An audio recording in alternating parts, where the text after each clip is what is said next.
قل هذه سبيلي أدعو إلى الله على بصيرة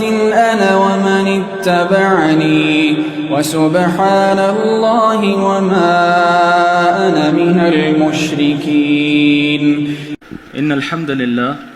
نحمده ونستعينه ونستغفره ونعوذ بالله من شرور أنفسنا ومن سيئات أعمالنا من يهده الله فلا مضل له ومن يضلل فلا هادي له وأشهد أن لا إله إلا الله وحده لا شريك له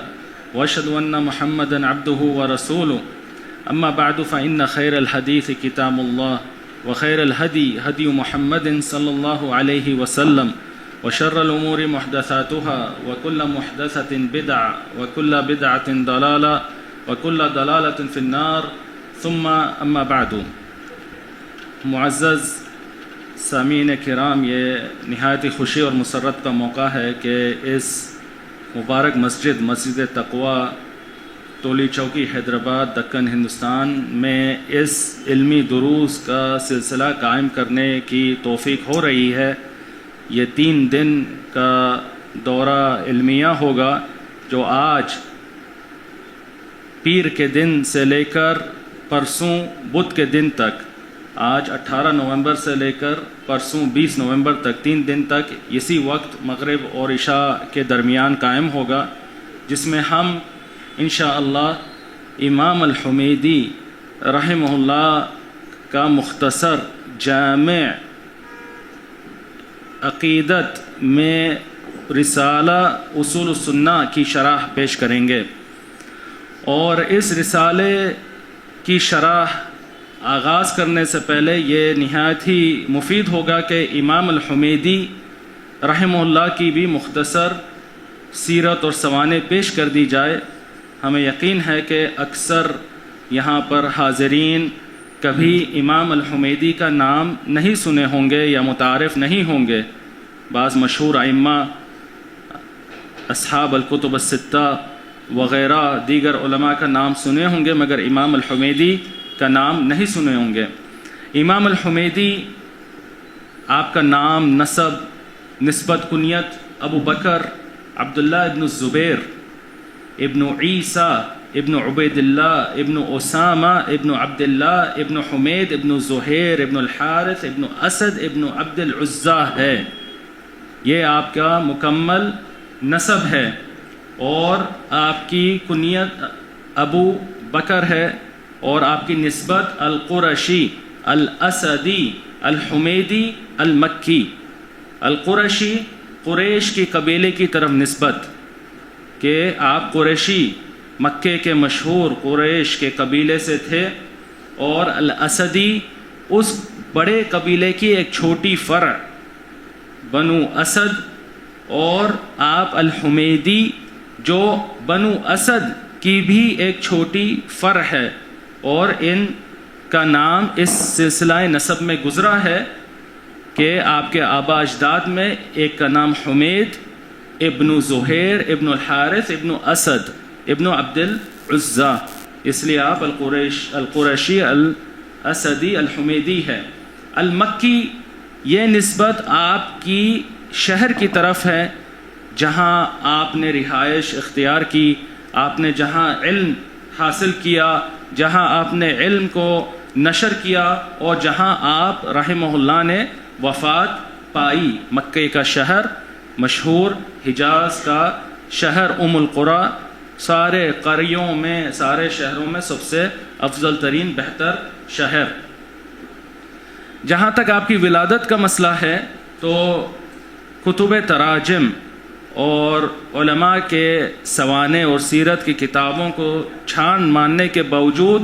ان کی کوئی ولادت کی تاریخ نہیں مل سکی، مگر ہم بعض قرائن کے ذریعے ان کی ولادت کی تاریخ کا اندازہ لگا سکتے ہیں. ان کے سب سے قدیم ترین شیخ، استاد، جن سے انہوں نے علم حاصل کیا، حدیث سنی، جو سب سے قدیم وفات پائے وہ ہے مسلم ابن خالد الزنجی، اور ان کی وفات 179 ہجری میں ہوئی. تو اگر ہم یہ کہیں کہ امام الحمیدی 9-10 سال کی عمر میں انہوں نے علم حاصل کرنا شروع کیا، جو اس وقت کی عام عمر تھی تو آپ تقریباً 170 ہجری 170 ہجری میں آپ کی ولادت کی تاریخ تقریباً پڑتی ہے۔ آپ نے نہایت ہی اہم صدی اور دور میں آنکھیں کھولی، دوسری اور تیسری صدی ہجری یہ العصر الذهبی للحدیث کے نام سے موسوم ہے۔ یہ حدیث اور علم الحدیث کا ذہبی، سونے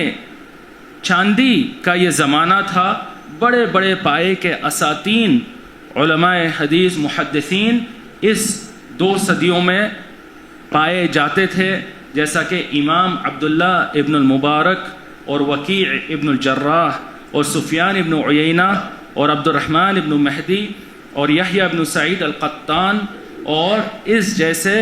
بڑے بڑے ائمہ حدیث حفاظ اس دور میں رہیں۔ تو امام الحمیدی نے بھی اپنی آنکھیں اسی دور میں کھولی اور ان جیسے بڑے اساتین الروایہ اور علماء حدیث محدثین حفاظ سے انہوں نے علم حاصل کیا۔ اور جیسا کہ علماء کا منہج ہے، طریقہ ہے سلف صالحین کا کہ وہ پہلے علم اپنے شہر سے حاصل کرتے تھے، اپنے شہر کے اہل علم علماء کا پہلے علم جمع کرتے تھے، اس کے بعد پھر وہ الرحلہ فی طلب العلم، الرحلہ فی طلب الحدیث، یعنی علم کی تلاش میں، حدیث کی تلاش میں سفر پر نکل جاتے تھے۔ تو اسی طریقے سے امام الحمیدی رحمہ اللہ نے پہلے مکے کے علماء، اپنے شہر کے علماء سے علم حاصل کیا، اس کے بعد آپ مصر اور عراق جیسے اہم علمی مراکز اس دور کے، ان کی طرف آپ نے رخ کیا۔ ابن ہدایہ فرماتے ہیں رحل مع الشافعی من مکہ الى بغداد ومنها الى مصر ولازمه حتى مات فرجع الى مکہ لیفتی لأہلها الى ان مات بها، کہ امام الحمیدی نے امام الشافعی، اپنے شیخ اور استاد امام الشافعی کی صحبت میں مکے سے بغداد کا سفر، علمی سفر طے کیا۔ بغداد دارالسلام جو عراق ملک کا راجدھانی ہے اور بہت نہایتی اہم علمی مرکز اس دور میں تھا، آپ نے امام الشافعی کے ساتھ یہ علمی رحلہ طے کیا۔ پھر بغداد سے آپ امام شافعی کے ساتھ مصر گئے، مصر پہنچے اور امام شافعی کے صحبت میں رہے جب تک کہ امام شافعی رحمہ اللہ وفات پا گئے۔ اس کے بعد آپ نے یہ طویل رحلہ، جس میں آپ نے بڑے بڑے علماء، بڑے بڑے ائمہ محدثین سے علم حاصل کیا، یہ علم واپس لے کر آپ اپنے شہر مکہ پہنچے اور وہاں مکے میں آپ نے علم کی تعلیم، نشر کرنا، افتاء، لوگوں کے مسائل کو حل کرنا، بیان کرنا، اس میں مصروف ہو گئے جب تک کہ آپ کی وفات مکے میں نہیں ہوئی۔ اس طویل رحلے میں آپ نے بڑے بڑے علماء محدثین سے علم حاصل کیا۔ آپ کے مشہور مایاناز شیوخ میں سے امام ابو اسحاق ابراہیم بن سعد القرشی الزہری ہے، اور امام ابو علی الفضیل بن عیاض التمیمی ہے، اور امام ابو عبداللہ مروان بن معاویہ الفزاری الکوفی ہے، اور امام ابو العباس الولید بن مسلم الدمشقی ہے، اور امام ابو سفیان وکیع ابن الجراح الرؤاسی ہے۔ یہ سب اتباع التابعین کے بڑے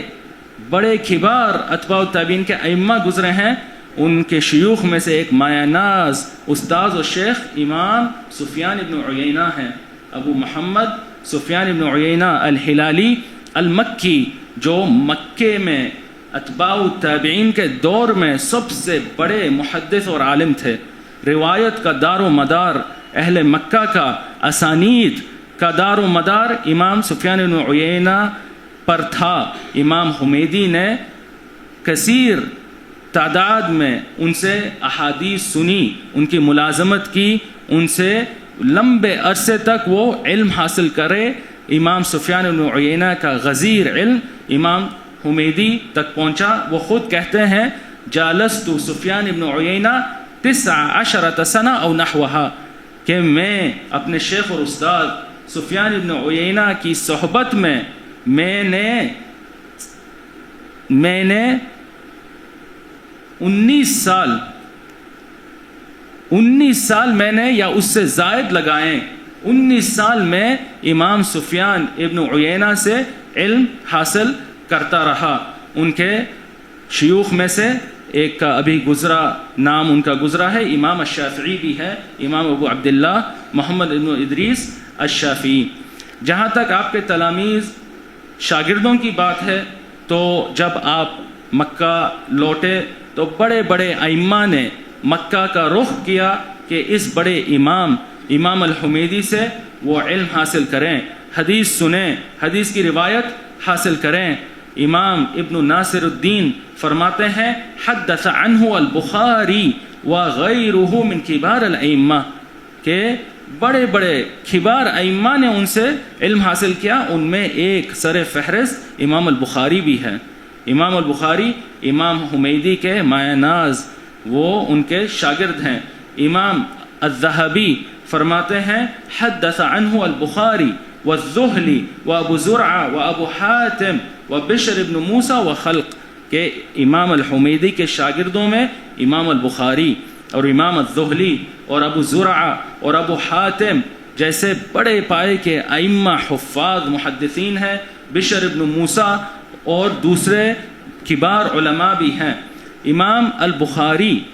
امیر المومنین فی الحدیث، امام اہل الحدیث، امام الدنیا، جنہوں نے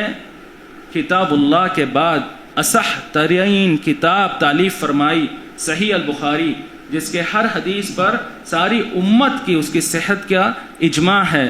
امام البخاری نے اس عظیم کتاب صحیح البخاری کی پہلی حدیث، اس کتاب کی افتتاح،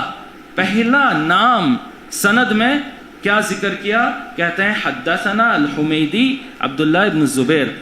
پہلی حدیث، پہلا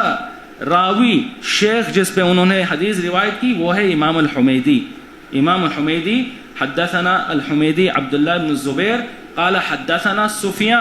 سفیان یعنی سفیان ابن عیینہ قال حدثنا یحیی بن سعید الانصاری قال اخبرني محمد بن ابراہیم التیمی انه سمع علقمہ بن وقاص اللیثی يقول سمعت عمر بن الخطاب رضی اللہ عنہ على المنبر قال سمعت رسول اللہ صلی اللہ علیہ وسلم يقول انما الاعمال بالنیات وانما لكل امرئ ما نوى فمن كانت هجرته الى دنیا يصيبها او امرأة ينكحها فهجرته الى ما هاجر الیہ. کہ عمر بن الخطاب رضی اللہ عنہ سے مروی ہے، نبی کریم صلی اللہ علیہ وسلم نے فرمایا کہ اعمال کا دار و مدار نیت پر ہے، اور ہر شخص کو جس چیز کی اس نے نیت کی وہ اسے ملے گی. جس نے کوئی عبادت کے لیے دنیاوی نیت قائم کی، دنیاوی نیت سے اس نے عبادت کی، مثال کے طور پہ ہجرت کی عبادت اس نے دنیا کے لیے کی، کوئی دنیا کا مال غنیمت، کوئی تجارت وغیرہ حاصل کرنے یا کسی عورت سے شادی کرنے، تو اس کی ہجرت اسی دنیاوی غرض کے لیے ہے، اس میں اس کا کوئی آخرت کا حصہ نہیں. اس پہلی حدیث کو امام البخاری نے، جیسا ہم نے سماعت فرمایا، امام الحمیدی سے روایت کی. امام الذہبی فرماتے ہیں هذا اول شيء افتتح به البخاری صحیحہ فسیرہ کالخطبۃ لہ وعدل عن روایته افتتاحا بحدیث مالک امام الى هذا الاسناد لجلالة الحمیدی وتقدمه ولأن اسناده هذا عزیز المثل جدا ليس فيه عنعنة ابدا بل كل واحد منهم سرع بالسماع له. کہ یہ حدیث وہ عظیم حدیث ہے جس سے امام البخاری نے صحیح البخاری کی افتتاح کی. اور امام بخاری نے اپنی کتاب صحیح البخاری کا کوئی مقدمہ نہیں لکھا جیسا عام مؤلفین کا طریقہ ہے، بلکہ اس حدیث کو انما الاعمال بالنیات کو مقدمے کے مقام پر ذکر کیا کہ خود امام بخاری مؤلف کے لیے تنبیہ اور جو کتاب کے قاری اور دارس جو پڑھیں گے، جو اس کا دراسہ کریں گے، جو اس پر عمل کریں گے، کہ ان کی بھی نیتوں کی وہ اصلاح کر لیں، نیتوں کی تصحیح کر لیں۔ امام الذہبی اس میں فرماتے ہیں کہ اس حدیث کو امام مالک نے بھی روایت کیا۔ امام عظیم امام مالک ابن انس، امام دار الحجرہ، مدینہ کے شہر میں اتباع تابعین کے سب سے بڑے امام، مگر امام بخاری نے امام مالک کے سند سے یہ حدیث نہیں روایت کی، بلکہ امام الحمیدی کو فوقیت دی۔ یہ اس کی دلیل ہے کہ امام حمیدی کا امام بخاری کے نزدیک کیا مقام اور مرتبہ تھا، اور اس اسناد کو اس لیے بھی فوقیت دی کہ اس میں عنعنہ نہیں کہ کوئی راوی عن نہیں کہتا ہے، جو محتمل صیغہ ہے کہ ممکن ہے کہ یہاں پہ اتصال ہے اور ممکن ہے کہ یہاں پہ انقطاع ہے، اگر وہ راوی جس نے عن کہا وہ مدلس ہے۔ امام اس سند میں سارے راویوں نے مصرح بالسماع صیغہ استعمال کیا ہے، یا تو حدثنا کہا ہے، یا اخبرنا کہا ہے، یا سمعت کہا ہے، جو قطعی طور پہ اتصال پہ دلالت کرتی ہے، یہاں پہ کوئی انقطاع کا امکان نہیں۔ امام الحمیدی کے شاگردوں میں امام الزہلی بھی ہے۔ امام ابو عبداللہ محمد بن یحییٰ الزہلی النیسابوری، جو نیسابور جیسے عظیم خراسان کا شہر، علمی مرکز کے سب سے بڑے اور عظیم اس وقت کے محدث اور حافظ تھے، ان کے شاگردوں میں امام ابو یوسف یعقوب ابن شیبہ السدوسی بھی ہے، جن کی کتاب مسند یعقوب ابن شیبہ عظیم ترین حدیث میں کتاب انہوں نے تالیف فرمائی، اس کے کچھ اجزاء ہم تک پہنچے ہیں جو چھپی ہوئی ہیں۔ ان کے شاگردوں میں امام ابو زرعہ عبید اللہ بن عبد الکریم الرازی ہے، اور امام ابو حاتم محمد بن ادریس الرازی، یہ دو بڑے ائمہ جنہوں نے جرح و تعدیل کے علم میں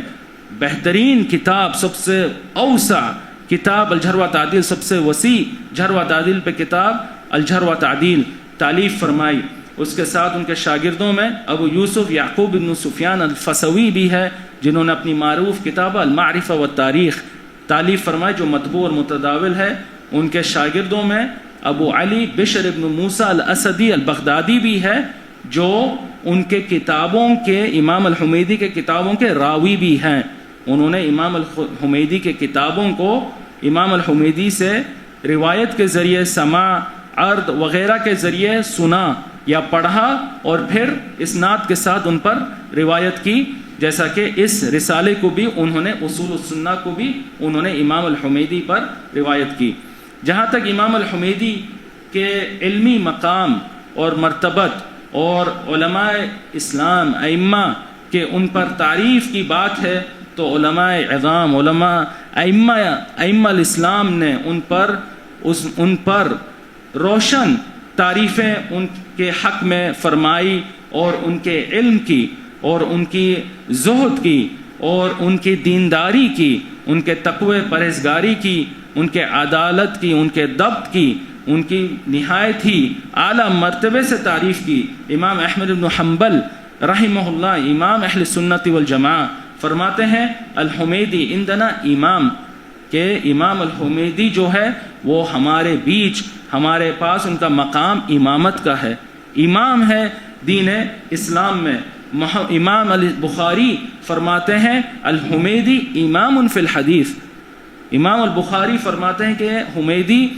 حدیث اور علم الحدیث میں امامت کے مرتبے پر فائز ہیں۔ امام ابن حبان فرماتے ہیں کان صاحب سنہ و فضل و دین، کہ امام الحمیدی اہل سنت، اہل حدیث، سلف صالحین کے منہج پر قائم تھے، اور وہ نہایت فضیلت کے ان کے اوصاف تھے، اور وہ دیندار، تقوی پرہیزگار، عالم دین تھے۔ امام الحاکم فرماتے ہیں ثقۃ مامون، وكان البخاری اذا وجد الحدیث عنہ لا يخرجه الى غیرہ من الثقہ بہ، کہ امام الحمیدی ثقہ ہے، مامون ہے، حدیث کی اگر وہ روایت کریں تو وہ حدیث صحیح درجات کی ہے، ان کی روایت عدالت اور ضبط کا اعلی درجے پر وہ فائز ہے، ثقہ مامون ہے نبی کریم صلی اللہ علیہ وسلم کی حدیث کی روایت میں. اور امام البخاری جیسے امام بھی اگر کوئی حدیث امام البخاری کے اسناد و طریق سے پاتے تو وہ اس اسناد کو کسی اور کے لیے نہیں چھوڑتے کہ امام الحمیدی کے سند کو وہ فوقیت دیتے تھے. امام اسحاق ابن راہویہ رحمہ اللہ فرماتے ہیں الائمۃ فی زماننا الشافعی والحمیدی و ابو عبید. امام اسحاق ابن راہویہ خراسان کے بہت بڑے امام فرماتے ہیں کہ ہمارے دور میں مشائخ کے طبقے میں، علماء کے طبقے میں 3 ہی ائمہ تھے. سب سے بڑے علماء امام الشافعی، امام الحمیدی اور امام ابو عبید القاسم بن سلام الہروی البغدادی، جن کی مشہور کتاب غریب الحدیث، جن میں انہوں نے احادیث نبویہ میں جو غیر معروف شدہ الفاظ ہے ان کو جمع کر کے ان کی تشریح فرمائی، مطبوع اور متداول کتاب ہے. جہاں تک سفیان بن عیینہ کی بات ہے کہ وہ اتباع التابعین کے دور میں مکے میں سب سے بڑے عالم دین تھے، دار و مدار حدیث اور روایت کا انہی پر تھا. یہ علم ان کے بعد ان کے شاگرد امام الحمیدی تک پہنچا اور اس کی خود علماء نے شہادت دی. امام ابو حاتم الرازی فرماتے ہیں اثبت الناس فی ابن عیینہ الحمیدی وہو رئیس اصحاب ابن عیینہ وہو ثقۃ امام، کہ سفیان ابن عیینہ کے سب سے عالم تر، سب سے قوی مضبوط شاگرد امام الحمیدی ہے، اور وہ امام سفیان ابن عیینہ کے ہزاروں شاگردوں میں ان کا مرتبہ رئیس کا ہے، ان کا مرتبہ وہ سب سے اوپر ہے ان کے ہزاروں شاگردوں میں، اور وہ ثقہ تھے، حدیث کی روایت میں ثقہ تھے اور وہ امام ہیں. اسی طریقے سے امام ابن سعد فرماتے ہیں الحمیدی من بنی اسد ابن عبد العزى ابن قسی صاحب ابن عیینہ وراویتہ ثقۃ کثیر الحدیث، کہ امام حمیدی بنی اسد بن عبد العزى ابن قسی کے قبیلے سے تھے جیسا کہ گزر گیا، اور وہ امام ابن عیینہ کے صاحب اور راوی ہے. راویتہ یہ لقب سے جانے پہچانے جاتے ہیں، صاحب ابن عیینہ و راویتہ، جنہوں نے امام سفیان ابن عیینہ کی کثیر سالوں کے انہوں نے ملازمت کی اور ان کے اوپر کثیر تعداد میں احادیث کی روایت کی، وہ ثقہ ہے اور ان کے سینکڑوں احادیث ہیں. امام محمد بن عبد الرحیم الہروی فرماتے ہیں قدمت مکہ سنۃ 98 ومات فی اولها سفیان بن عیینہ قبل قدومنا ب7 اشہر فسألت عن اجل اصحاب ابن عیینہ فذکر لی الحمیدی فکتبت حدیث ابن عیینہ عنہ، کہ میں مکے کا میں نے سفر کیا اور میں مکہ 198 ہجری میں پہنچا، اور اس کے شروع میں امام سفیان ابن عیینہ فوت ہو چکے تھے، ان کی وفات ہو چکی تھی ہمارے پہنچنے سے 7 مہینے پہلے. تو میں نے مکے کے علماء سے پوچھا کہ سفیان ابن عیینہ کے سینکڑوں شاگردوں میں سب سے بڑا عالم، سب سے زیادہ امام سفیان ابن عیینہ کے احادیث کا علم رکھنے والا کون ہے؟ تو مجھے بتلایا گیا کہ یہ الحمیدی ہے. تو میں نے پھر الحمیدی سے امام سفیان ابن عیینہ ان کے واسطے سے امام سفیان کی احادیث سنی. امام ابن عدی فرماتے ہیں ذهب مع الشافعی الى مصر وكان من خيار الناس، کہ انہوں نے امام الشافعی کے ساتھ علم کا رحلہ کیا اور وہ بہترین علماء میں سے تھے. امام الذہبی نے اپنے سینکڑوں کتابوں میں جیسا کہ سیر اعلام النبلہ، تذکرۃ الحفاظ، العبر، تاریخ الاسلام، امام الحمیدی پر انہوں نے اعلیٰ درجے کی تعریفیں کی. سیر اعلام النبلہ میں کہتے ہیں الامام الحافظ الفقی شیخ الحرم صاحب المسند، وہ امام تھے، حدیث کے حافظ تھے، فقی تھے، یعنی احادیث کے معنی، مفہوم، فقہ میں بھی وہ امام تھے، اور وہ شیخ الحرم ہے، مسجد الحرام مکے کے وہ سب سے بڑے عالم دین ان کے دور کے، اور مسند کے مؤلف، حدیث کی عظیم کتاب جیسا آگے آئے گی. اسی طریقے سے امام الذہبی نے اپنی کتاب تذکرۃ الحفاظ میں فرمایا کان من کبار ائمۃ الدین، کہ امام الحمیدی ائمۃ الاسلام میں کبار علماء کے مرتبے پر فائز ہیں. اسی طریقے سے انہوں نے کتاب العبر میں فرمایا کان امام الحجہ، وہ امام تھے، اللہ تعالیٰ کی زمین پر وہ حجت تھے۔ اسی طریقے سے اپنی کتاب تاریخ الاسلام میں فرمایا محدث مکہ و فقیہھا و اجل اصحاب سفیان بن عیینہ، کہ وہ مکے کے اس دور میں سب سے بڑے محدث تھے اور وہ سب سے بڑے فقیہ تھے، اور وہ امام سفیان بن عیینہ کے سب سے بڑے عالم شاگرد تھے۔ جہاں تک امام الحمیدی کے عقیدے کی بات ہے تو یہ رسالہ اصول السنہ کافی شافی دلیل ہے ان کے عقیدے کی صحت پر اور ان کے عقیدے کا سلف صالحین سلفی عقیدے کی موافقت پر، اہل حدیث کے عقیدے اور اہل سنہ والجماع کے عقیدے کی موافقت پر، جیسا کہ ہم آگے پڑھیں گے۔ اور اس کے ساتھ بڑے ائمہ جنہوں نے عقیدے پر بنیادی کتابیں تالیف فرمائی، جیسا کہ امام حرب الکرمانی اور امام اللالکائی اپنی کتاب شرح اصول اعتقاد اہل سنت والجماع، جو سلفی عقیدے میں اہل حدیث کے عقیدے میں موسوعہ ہے، انسائکلوپیڈیا ہے اس کتاب میں، اور امام ابن تیمیہ شیخ الاسلام ابن تیمیہ نے اپنی کتاب منہاج السنہ میں، اور دیگر بڑے ائمہ نے امام الحمیدی کو عقیدے میں امام کے مرتبے پر ذکر کیا ہے کہ ائمۃ الدین میں سے ہے عقیدے کے مباحث اور مسائل میں۔ امام اللالکائی نے اپنی یہ کتاب شرح اصول اعتقاد اہل سنت والجماع میں ایک باب باندھا، کہتے ہیں باب سیاق ذکر من رسم بالامامۃ فی السنہ والدعوہ والہدایہ الی طریق الاستقامہ بعد رسول اللہ صلی اللہ علیہ وسلم امام الائمہ، کہ اس باب میں ان ائمہ کا ذکر کروں گا جو عقیدے میں، سنت میں، دعوت دینے میں، ہدایت میں وہ استقامت پر قائم تھے، وہ ائمہ ہیں صراط مستقیم پر۔ نبی کریم صلی اللہ علیہ وسلم کے بعد جو امام الائمہ ہے، نبی کریم صلی اللہ علیہ وسلم جو امام الائمہ ہے، اس باب میں آپ نے پہلے صحابہ عظام رضی اللہ عنہم اجمعین کا ذکر کیا، اس کے بعد آپ نے تابعین کا ذکر کیا، اتباع تابعین کا ذکر کیا، اس کے بعد آپ جب ناموں کا آپ نے ذکر کیا تو امام الحمیدی کا ذکر کیا، امام الحمیدی کا ذکر کیا۔ جہاں تک اہل بدعت کے رد کی بات ہے اور اہل بدعت کے انکار کی بات ہے تو امام یعقوب الفسوی فرماتے ہیں کہ حدثنا الحمیدی وما لقیت انصح للاسلام ولأہلہ منہ، کہ ہمیں ہمارے شیخ اور استاد امام الحمیدی نے حدیث سنائی، اور اس کے بعد انہوں نے ان کا یہ وصف پیش کیا کہ میں نے، امام یعقوب الفسوی کہتے ہیں، میں نے امام الحمیدی سے زیادہ اسلام اور مسلمانوں کے لیے سچی اخلاص کے ساتھ نصیحت دینے والا اور بدعات خرافات کا رد کرنے والا میں نے ان سے زیادہ کوئی نہیں پایا، ان سے زیادہ کوئی نہیں دیکھا۔ جہاں تک ان کے اتباع، یہ تو اصول کی بات ہے، عقیدے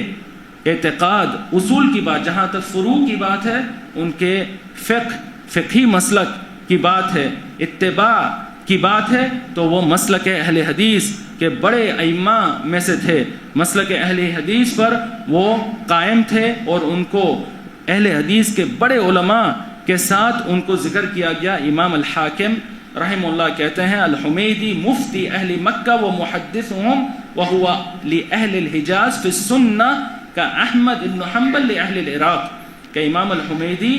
مکے کے سب سے بڑے اپنے دور کے مفتی تھے، فقہی مسائل میں بات کرنے والے، احکام کے احکام اور احکام پر بات کرنے والے، اور اس کے ساتھ وہ محدث بھی تھے، اور وہ مکے کے لوگوں کے لیے ایسی ہی ہے، یا حجاز کے لوگوں کے لیے ایسے ہی ہے جیسا کہ امام احمد بن حنبل عراق کے لوگوں کے لیے تھے۔ سنت میں، سنت کی اتباع میں وہ مکے کے لوگوں کے، حجاز کے لوگوں کے لیے ایسے ہی ہے جیسا امام احمد بن حنبل عراق کے لوگوں کے لیے تھے۔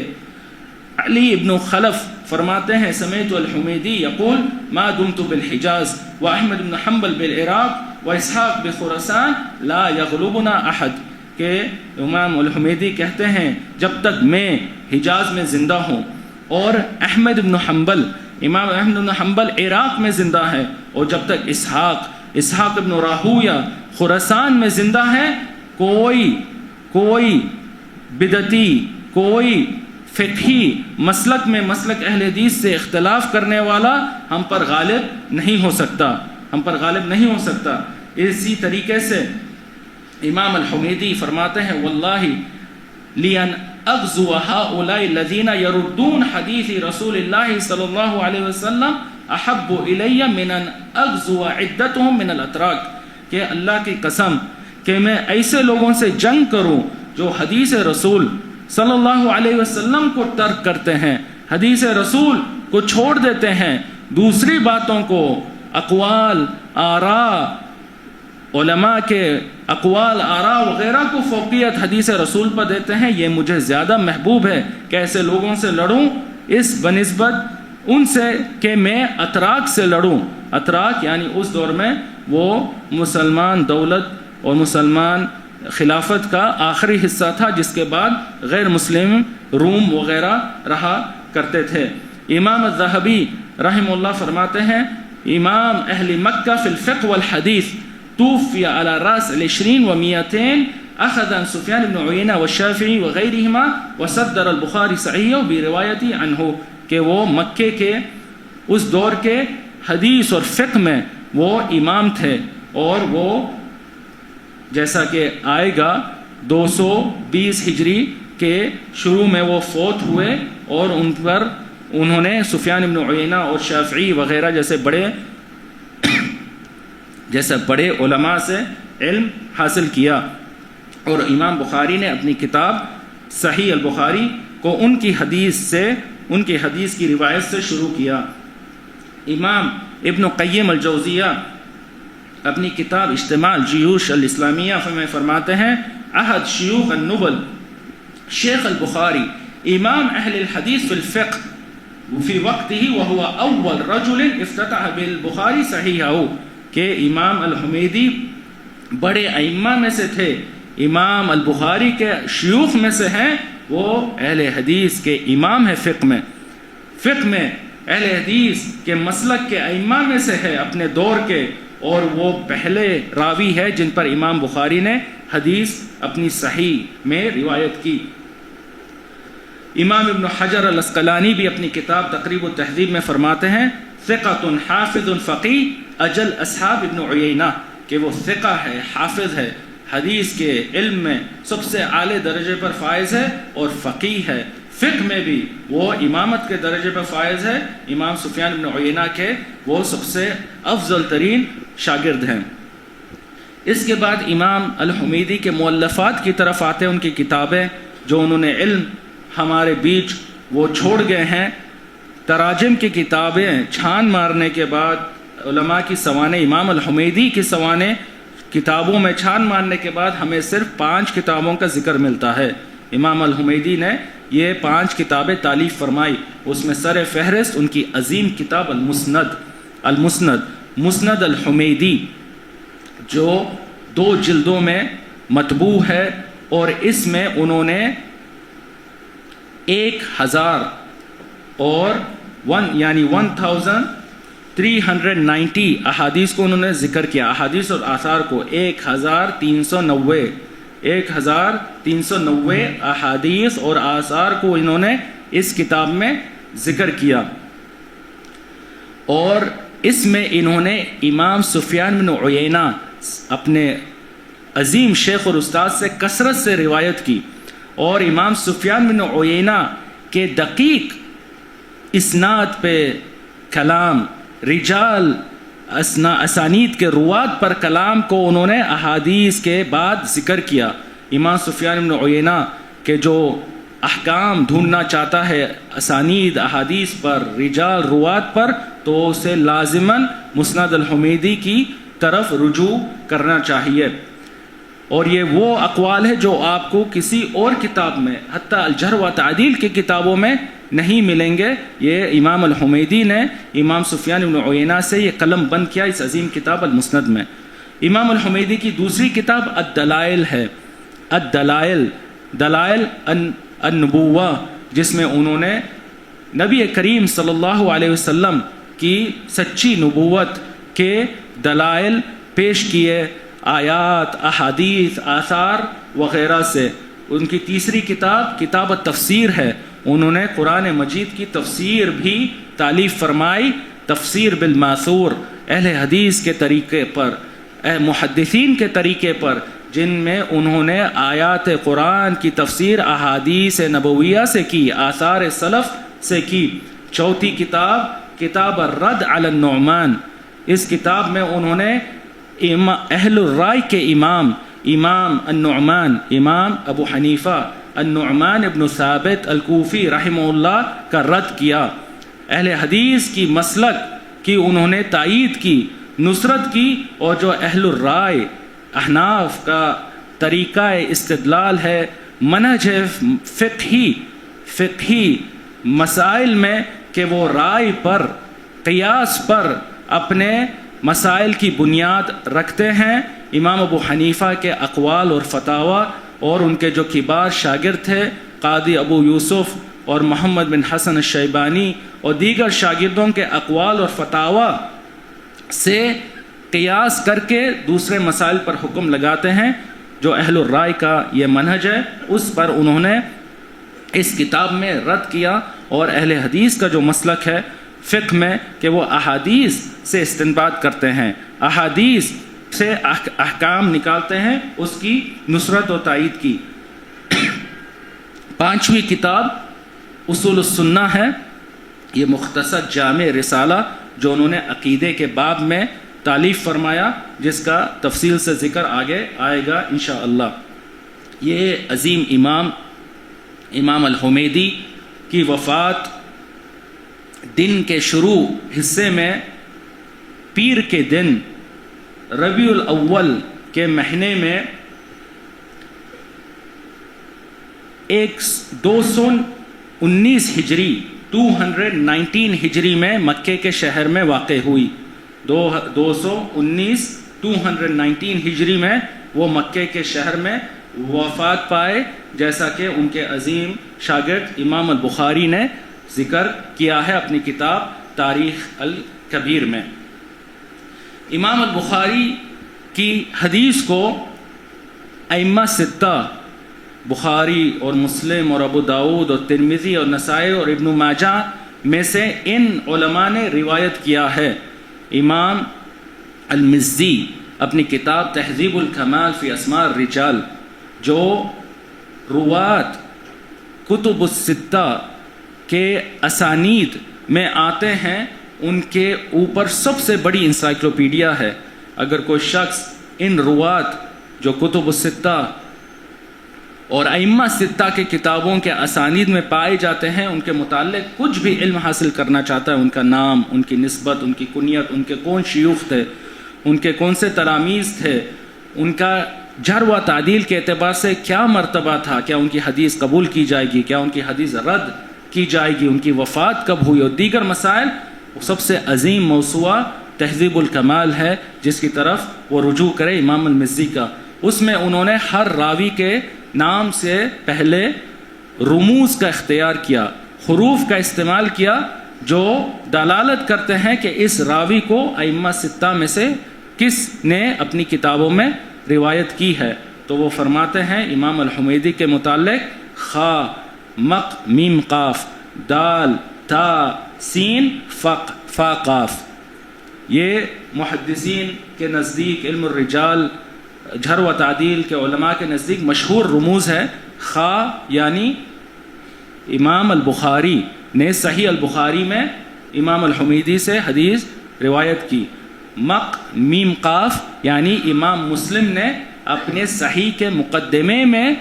انہوں نے امام الحمیدی سے حدیث روایت کی۔ دال یعنی امام ابو داود نے اپنی کتاب السنن میں امام حمیدی سے حدیث روایت کی۔ تا امام الترمذی نے اپنی کتاب الجامع میں، سین امام النسائی نے اپنی کتاب السنن میں، اور فا قاف یعنی امام ابن ماجہ اپنی کتاب التفسیر میں۔ امام بخاری اور امام مسلم نے ان پر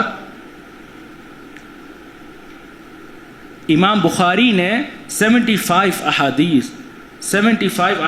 ان پر روایت کی صحیح البخاری میں، اور امام مسلم نے ان سے مقدمے میں جیسا ذکر ہوا صحیح مسلم کے مقدمے میں حدیث روایت کی، اور امام ابو داود اور ترمذی اور نسائی نے ایک واسطے کے ذریعے ان پر حدیث روایت کی۔ امام بخاری اور مسلم نے بلا واسطہ ڈائریکٹ ان سے حدیث سنی اور روایت کی، اور امام ابو داود، ترمذی اور نسائی نے ایک واسطے کے ذریعے، ان کے اور امام حمیدی کے بیچ ایک واسطہ ہے، ان کے کوئی شاگرد، ان سے انہوں نے حدیث کو روایت کیا۔ اس کے بعد ہم اس رسالہ اصول السنہ کی طرف آتے ہیں۔ یہ جو عنوان ہے اس رسالے کا اصول السنہ، یہ عنوان جو قلمی نسخے ہیں اس رسالے کے، جو مخطوطات ہیں اس رسالے کے، اس کے غلاف، ان کے غلاف پر یہ عنوان پایا گیا اصول السنہ۔ اسی طریقے سے یہ نام اس رسالے کے افتتاحی کلمات سے بھی لیا گیا۔ امام الحمیدی جیسا آئے گا اس رسالے کی افتتاح کرتے ہوئے فرماتے ہیں اصول السنتی عندنا، تو یہاں سے یہ رسالے کا نام لیا گیا۔ جہاں تک اس رسالے کی اثبات کی بات ہے کہ کیا یہ رسالہ واقعی طور پر، حقیقی طور پر امام الحمیدی نے تالیف فرمایا ہے، نہیں، اس کی نسبت کی اس بات کی جو بات ہے، اور یہ نہایت ہی اہم مسئلہ ہے، کیونکہ آج بعض اہل بدعت ایسے ہیں جو کتابیں اور رسائل ان کے بدعتی عقیدے، ان کے بدعتی منہج کے خلاف ہے، تو وہ پوری کوشش کرتے ہیں کہ ان کتابوں کی نسبت میں شکوک پیدا کریں کہ یہ کتابیں ان علماء نے تالیف ہی نہیں فرمائی، بلکہ گمنام لوگوں نے، آج کے لوگوں نے گڑھ کر ان کی طرف نسبت کر دی۔ یہ اہل بدعت کا طریقہ ہے۔ تو کسی رسالے اور کتاب کی نسبت کا اس بات کرنا یہ نہایت ہی اہم مسئلہ ہے، اور علماء کے نزدیک، علماء جو تحقیق کے علماء ہیں، ان کے نزدیک کسی بھی کتاب کی اس بات، اس کی نسبت کی اس بات مؤلف کی طرف مختلف طریقوں سے ہوتی ہے، مختلف طریقوں سے ہوتی ہے۔ پہلا طریقہ یہاں پر کہ اس رسالے کا نام اور اس کے مؤلف کا نام اس رسالے کے قلمی نسخوں، مخطوطات پر مذکور ہے۔ جتنے اس رسالے کے قلمی نسخے مخطوطات ہیں، اس کے غلافوں پر اس امام الحمیدی کا نام مذکور ہے۔ اس رسالے کو امام الحمیدی کی طرف نسبت کیا گیا ہے۔ دوسری دلیل یہ ہے کہ اس رسالے کو بڑے ائمہ نے، علماء نے متصل سند کے ساتھ روایت کیا، اس رسالے کے مؤلف تک، امام الحمیدی تک، اپنے اور مؤلف تک صحیح سند کے ساتھ انہوں نے اس رسالے کو روایت کیا، جیسا کہ امام ابن قدامہ المقدسی ہے۔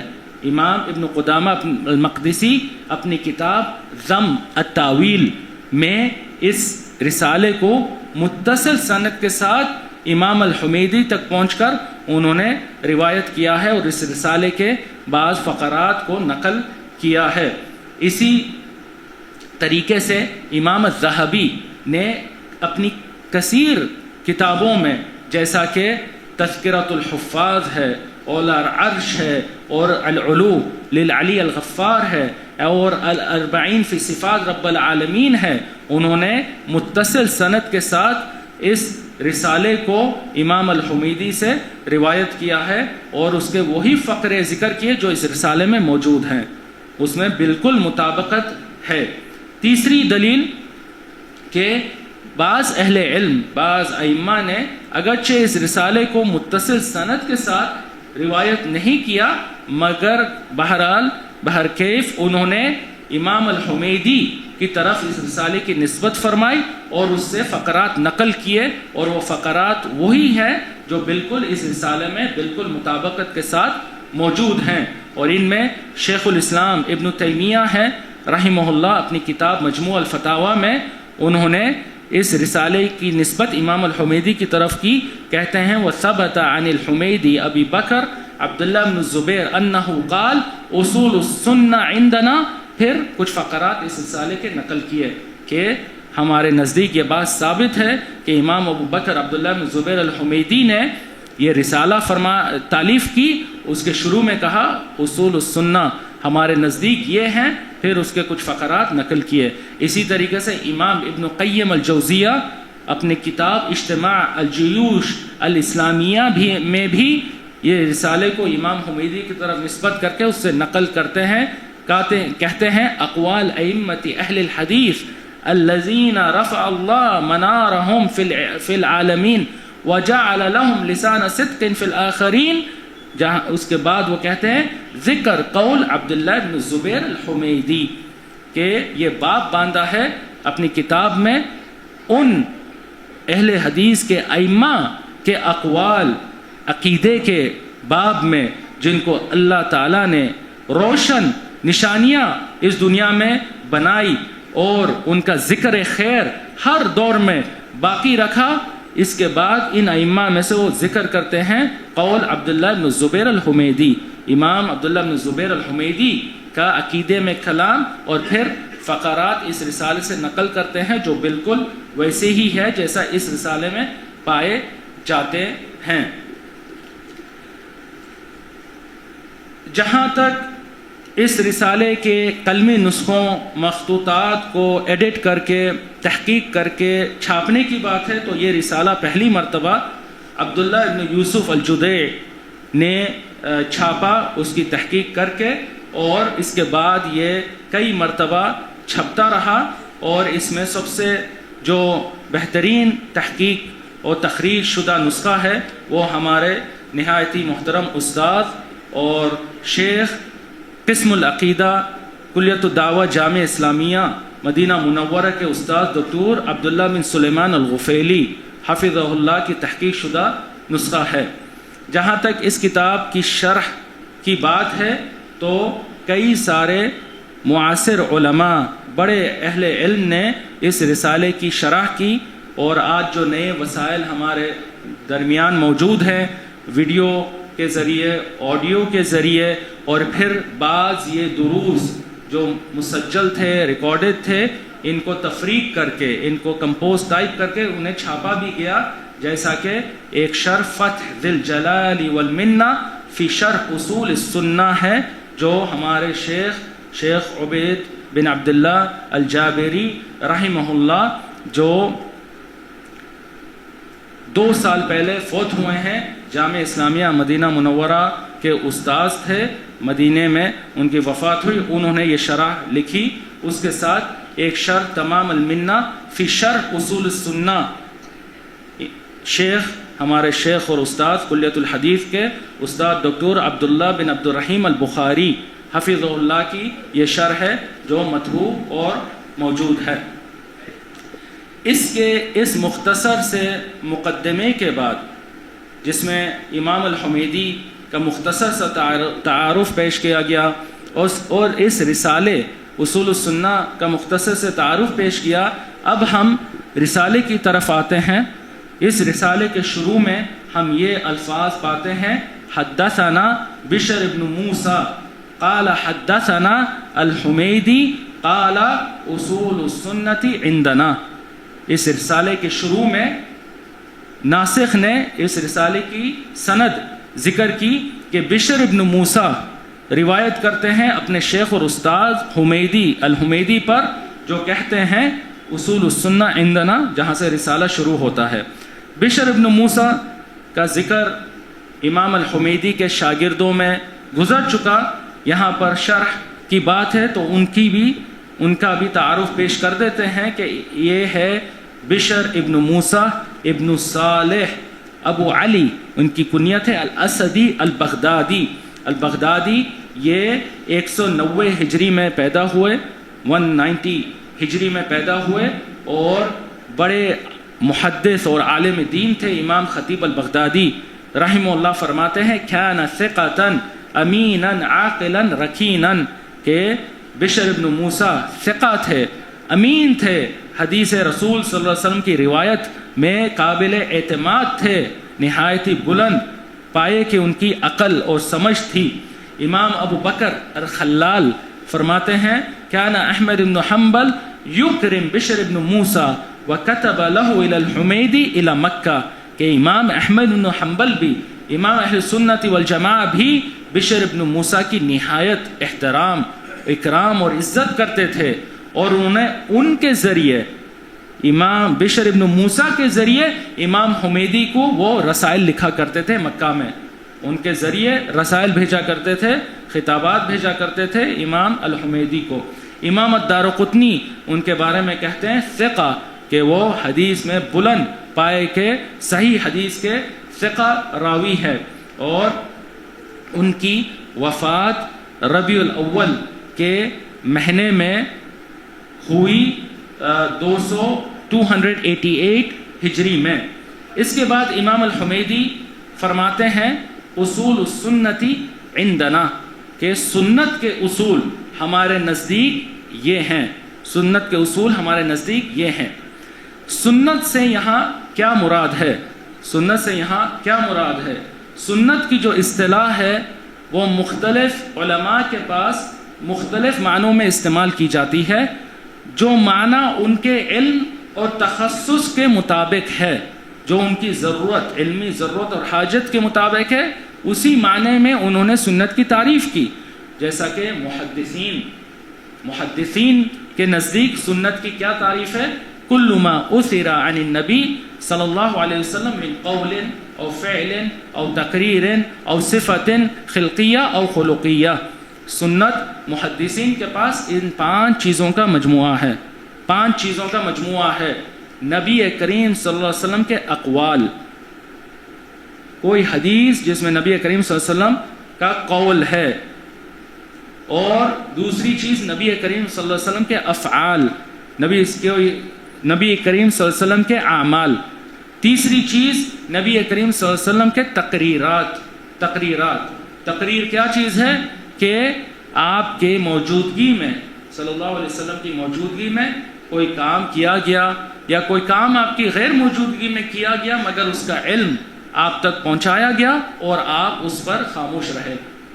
خاموش رہے، یہ اقرار ہے، یہ نبی کریم صلی اللہ علیہ وسلم کی اس بات کے صحیح ہونے کی خاموش اقرار ہے۔ اگر یہ بات شریعت کے مخالف ہوتی تو نبی کریم صلی اللہ علیہ وسلم لزاماً اس کی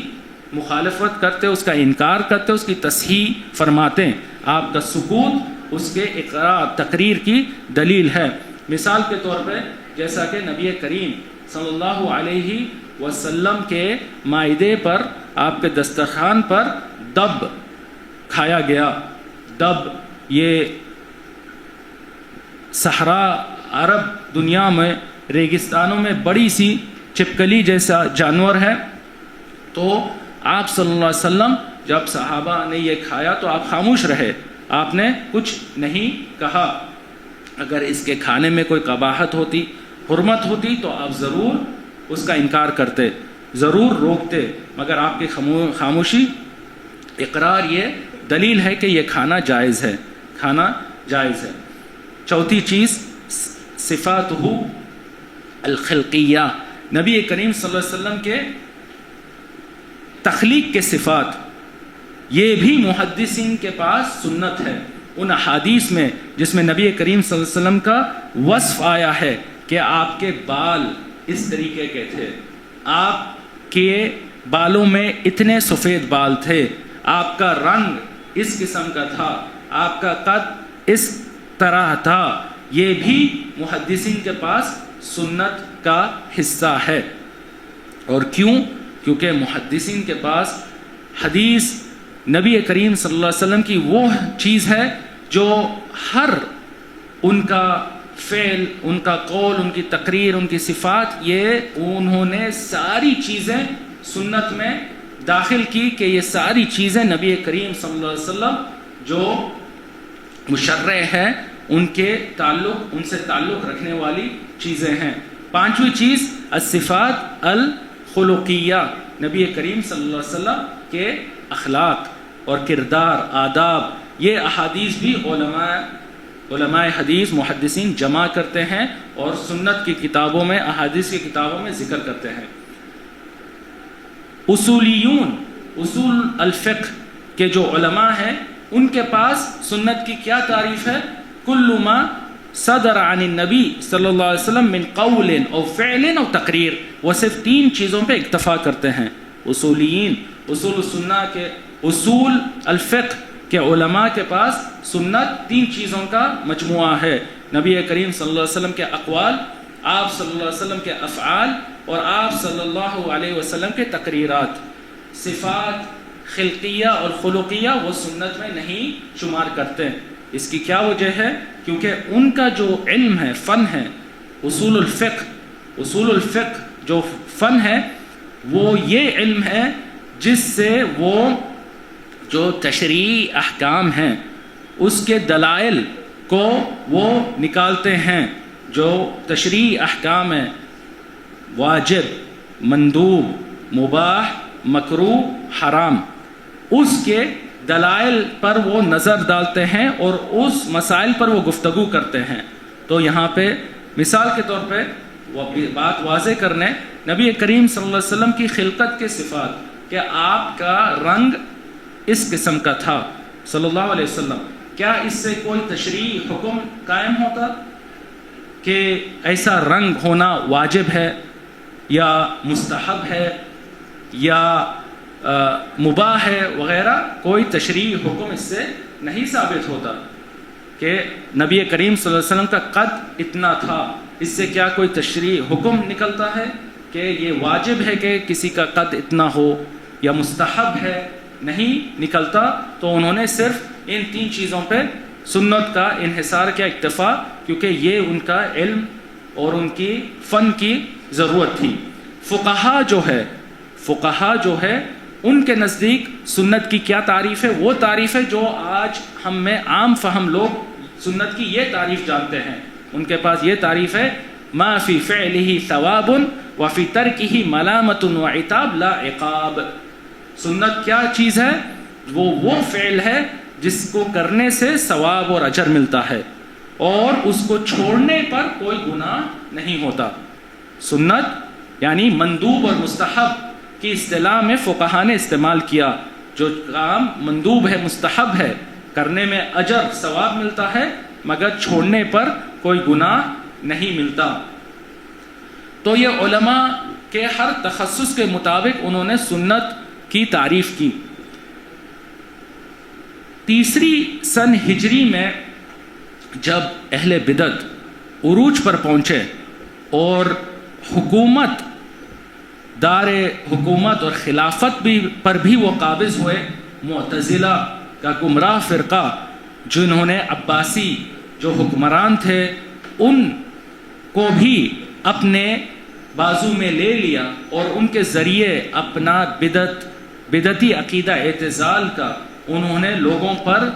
جبراً نافذ کیا. تو 3 سن ہجری میں سنت کی ایک اصطلاح ایک نئے معنوں میں علماء کے نزدیک استعمال ہونے لگی اور وہ ہے اعتقاد، عقیدہ. یعنی سنت کو عقیدہ اور اعتقاد کے معنی میں استعمال کیا گیا. اور یہ جو کتابیں 3 سن ہجری اور اس کے بعد تالیف کی گئی، جس کے عنوان میں، ٹائٹل میں ہم سنہ کا لفظ استعمال کرتے ہیں، جو عقیدے اور اعتقاد کی کتابیں ہیں، یہ 2 قسموں کی ہیں. ایک وہ قسم جس میں سلف صالحین منہج سلف کے مطابق عقیدے کو قرآن اور سنت کے دلائل کے مطابق، فہم سلف کے مطابق ثابت کیا گیا. قرآن و سنت کے ادلہ، نصوص اور فہم سلف، آثار سلف، صحابہ، تابعین، اتباع تابعین وغیرہ کی فہم کو پیش کر کے عقیدے کو ثابت کیا گیا. اور اس قسم کے کئی کتابیں تالیف کی گئی جس کے ساروں کے عنوان میں سنت کا لفظ ہے. ان میں سے پہلی کتاب اصول السنہ ہے امام الحمیدی کی، یعنی سنت کے اصول، اعتقاد، عقیدے کے اصول. اہل سنت، اہل حدیث، سلف کے اعتقاد اور عقیدے کے بنیادی اصول السنہ الحمیدی. اس طریقے سے اس کے بعد کئی کتابیں تالیف کی گئی اسی نام سے، السنہ لابن ابی عاصم، شرح السنہ مزنی کی، السنہ عبداللہ ابن امام احمد کی، السنہ الاثرم کی، السنہ الخلال کی، صریح السنہ ابن جریر الطبری کی، السنہ الطبرانی کی، شرح السنہ البربہاری کی، اصول السنہ ابن ابی زمانین کی، السنہ ابو الشیخ الاصبہانی کی. یہ ساری کتابیں عقیدے اعتقاد کے باب میں ہیں کہ اس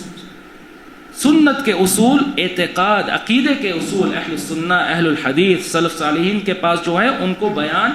قرآن و سنت منہج السلف کے مطابق ان کو ذکر کریں. دوسری قسم ان اعتقاد کی کتابوں کی وہ تھی جو خاص بدعتی فرقے یا اہل بدعت کے ائمہ کے رد میں تھے.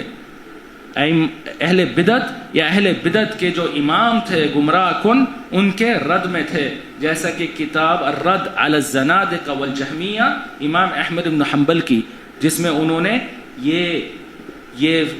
گمراہ فرقہ الجہمیہ زنادقہ کا فرقہ جہمیہ کا انہوں نے رد فرمایا. اسی طریقے سے الرد علی الجہمیہ عثمان بن سعید الدارمی کی، اور الرد علی بشر المریسی عثمان بن سعید الدارمی کی یہ کتاب میں انہوں نے بشر المریسی جو معتزلہ کا اس دور کا امام تھا اور وہ مامون اور واثق وغیرہ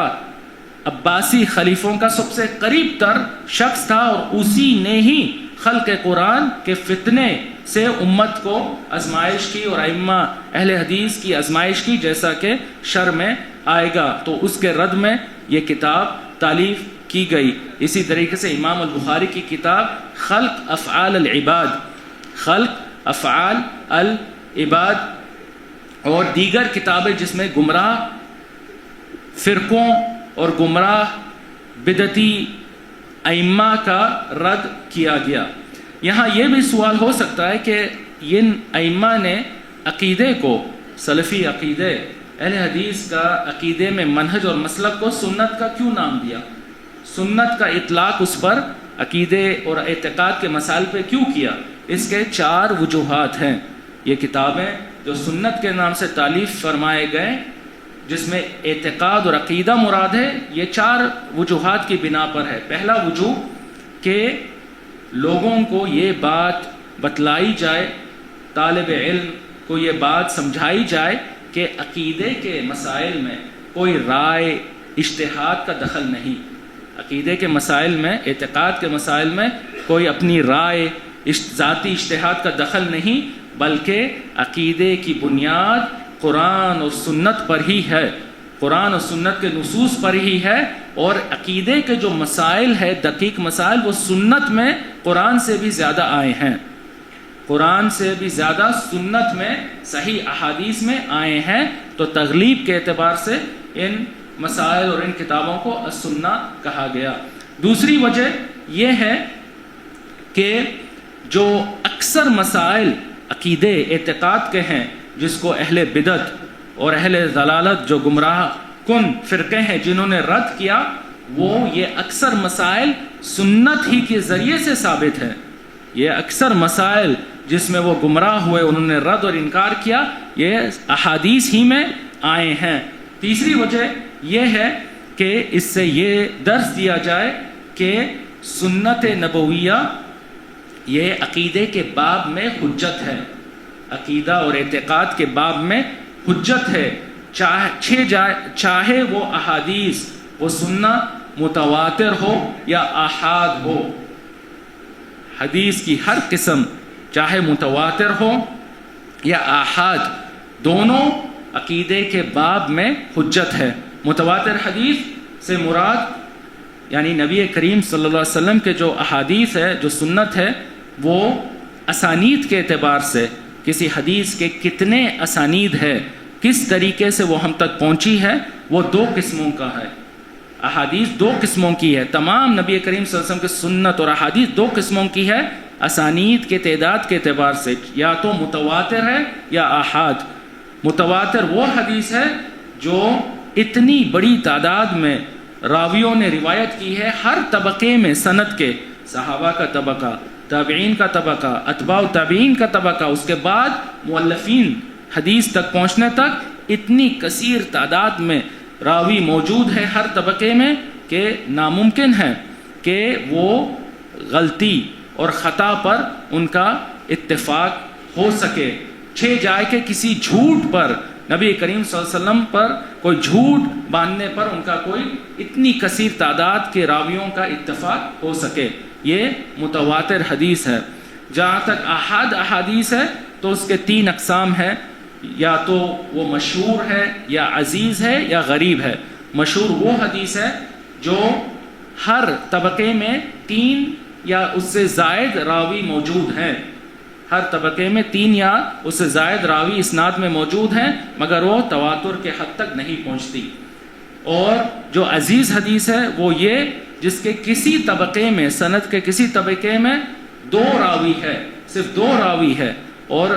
غریب حدیث وہ ہے جس کے سند کے کسی طبقے میں صرف 1 راوی ہے, صرف 1 راوی ہے. ائمہ اہل حدیث کا یہ مسلک منہج ہے اہل السنہ والجماعہ کا, سلف صالحین کا, کہ دونوں متواتر اور احاد احادیث چاہے مشہور ہو, غریب ہو, عزیز ہو, یہ عقیدے کے باب میں حجت ہے. اگر وہ حدیث صحیح سند سے ثابت ہو جائے تو اس کو قبول کرنا واجب ہے اور وہ عقیدے کے باب میں حجت ہے. اور اس کے متعلق بعض گمراہ کن فرقے جیسا معتزلہ کا فرقہ, خوارج کا فرقہ گمراہ ہوا. انہوں نے احاد احادیث کا انکار کیا عقیدے کے باب میں. عقیدے کے باب میں انہوں نے کہا کہ احاد احادیث سے حجت قائم نہیں ہوتی اور متواتر سے وہ صرف جو ان کی ہوا, جو ان کی خواہشت, جو ان کی خواہش اور گمراہی اور بدعت کے موافق ہے وہ حدیث صرف لیتے ہیں. تو ائمہ نے ان کتابوں کا کہ اعتقاد عقیدے کے ان کتابوں کا نام سنت رکھا اس بات کی تنبیہ کرتے ہوئے کہ سنت نبویہ ہر قسم متواتر اور احاد عقیدے کے باب میں حجت ہے. چوتھی وجہ یہ ہے کہ مسلمانوں کو, طالب علم کو اس بات پر حوصلہ دلایا جائے کہ وہ سنت پر قائم دائم رہے عقیدے کے مسائل میں. نبی کریم صلی اللہ علیہ وسلم کی حدیث سے جو عقیدے کے مسائل ثابت ہوتے ہیں اس پر وہ قائم دائم رہے, اگرچہ اس کے مجتمع میں اس کے ارد گرد اکثر لوگ ان مسائل پر ایمان نہیں لاتے یا ان کی مخالفت کرتے ہیں, یا جو بھی زمانہ ہے, جو بھی جگہ ہے جہاں پر وہ اجنبیت کی حالت میں ہو اور اکثر لوگ بدعات خرافات میں ملوث ہو, طالب علم اور مسلمان کے لیے اس میں حوصلہ افزائی ہے کہ یہ مسائل سنت احادیث صحیحہ سے ثابت ہے اور اس پر وہ ہمیشہ قائم دائم رہے. اس کے بعد امام الحمیدی رحمہ اللہ فرماتے ہیں کہ اصول السنہ عندنا, سنت کے اصول, اعتقاد عقیدے کے اصول ہمارے نزدیک یہ ہیں. ہمارے نزدیک یعنی اہل الحدیث کے نزدیک, اہل حدیث کے نزدیک, اہل السنہ والجماعہ کے نزدیک, سلف صالحین, صحابہ کرام, تابعین, اتباع تابعین, ان کے امام حمیدی کے شیوخ مشائخ کے نزدیک یہ ہیں. اور اس کے بعد امام الحمیدی رحمہ اللہ نے عقیدے کے 7 اہم اصول کا اس رسالے میں مختصر جامع طریقے سے ذکر کیا. سلفی عقیدے اور اہل حدیث کے اعتقاد کے 7 اہم اصول کا اس رسالے میں مختصر جامع طریقے سے ذکر کیا, جس کا ہم انشاءاللہ اگلی درس سے کل کے, یا ابھی وقت ہے, اذان کب ہے؟ 7:40. ان اصولوں میں سے امام الحمیدی رحمہ اللہ نے پہلا قاعدہ ذکر کرتے ہوئے فرمایا کہ پہلا قاعدہ یہ ہے کہ ان یؤمن الرجل بالقدر خیرہ و شرہ, وحلوه ومره وأن يعلم أن ما أصابه لم يكن ليخطئه وأن ما أخطأه لم يكن ليصيبه وأن ذلك كله قضاء من الله عز وجل. پہلا سلفی عقیدے کا، اہل حدیث کے عقیدے کا بنیادی اصل اور قاعدہ یہ ہے، بنیاد کہ بندہ کوئی مسلمان شخص قدر پر، اللہ تعالیٰ کی قدر تقدیر پر ایمان لائے، اللہ تعالیٰ کی قدر پر ایمان لائے، خیر اور شر دونوں پر،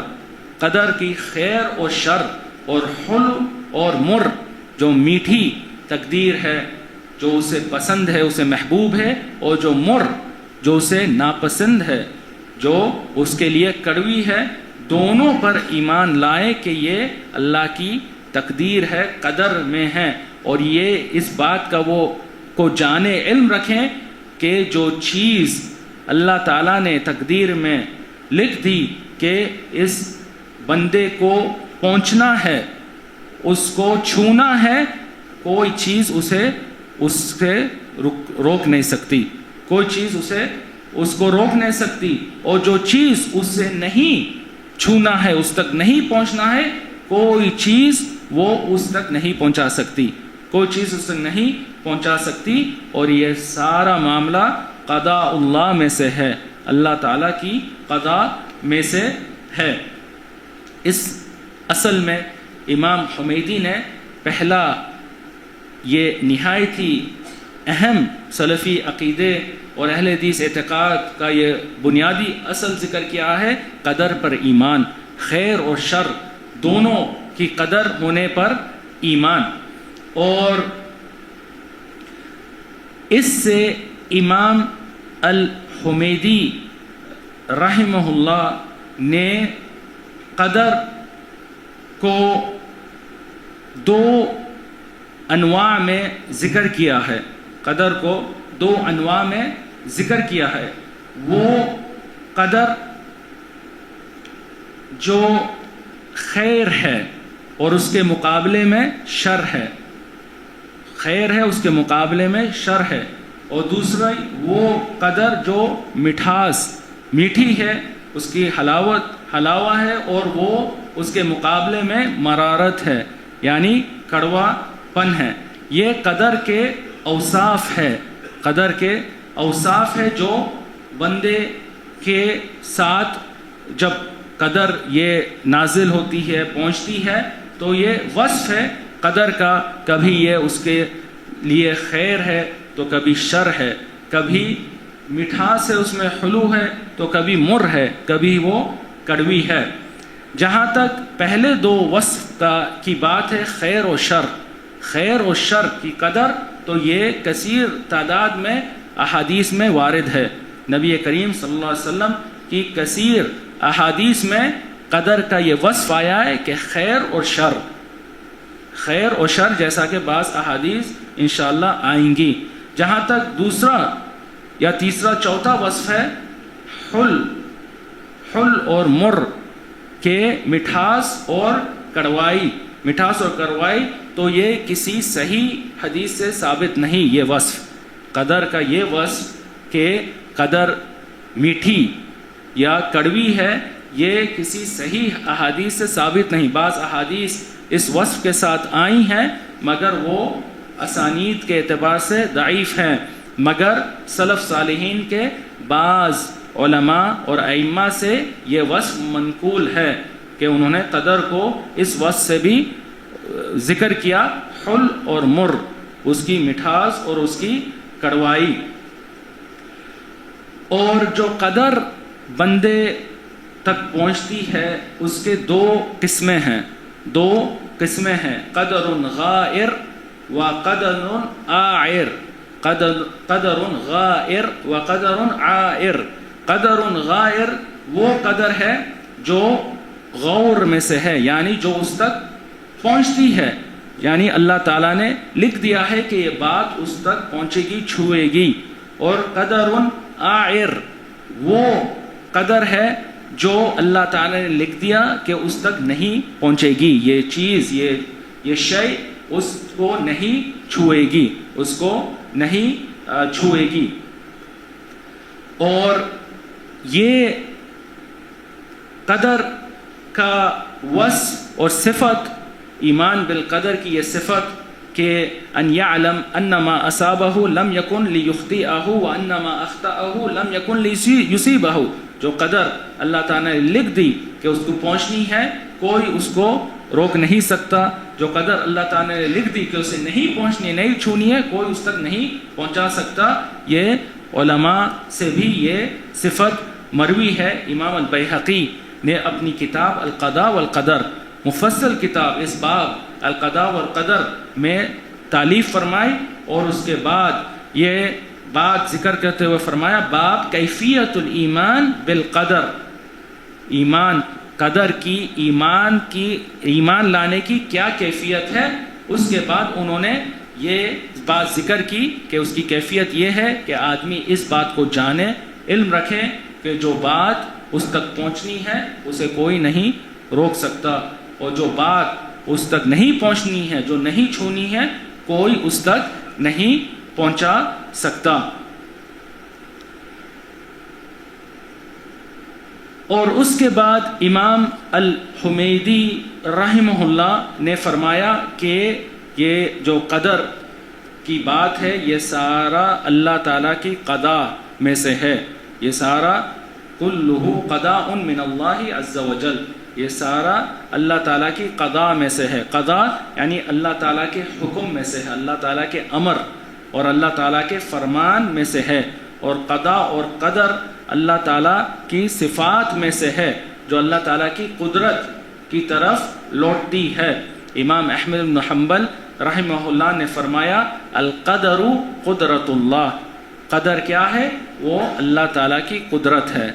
قدر اللہ تعالیٰ کی یہ صفت ہے، اللہ تعالیٰ کی قدرت ہے۔ اور یہ امام احمد نے ان سے پہلے امام زید بن اسلم سے لیا جو تابعین کے بہت بڑے امام تھے، ان سے بھی یہ امام اللالکائی نے صحیح سند کے ساتھ روایت کیا کہ القدر قدرت اللہ، القدر اللہ تعالیٰ کی تقدیر، اللہ تعالیٰ کی قدرت ہے۔ اور یہیں سے امام احمد نے یہ بات لی، اور یہ بات پھر امام احمد ہی کی طرف منسوب ہو کر مشہور ہوئی۔ اور جو تقدیر اللہ ہے، قدر سے کیا مراد ہے؟ قدر سے یہ مراد ہے کہ اللہ کی تقدیر، اللہ کی تقدیر پر ایمان لانا، اللہ کی تقدیر پر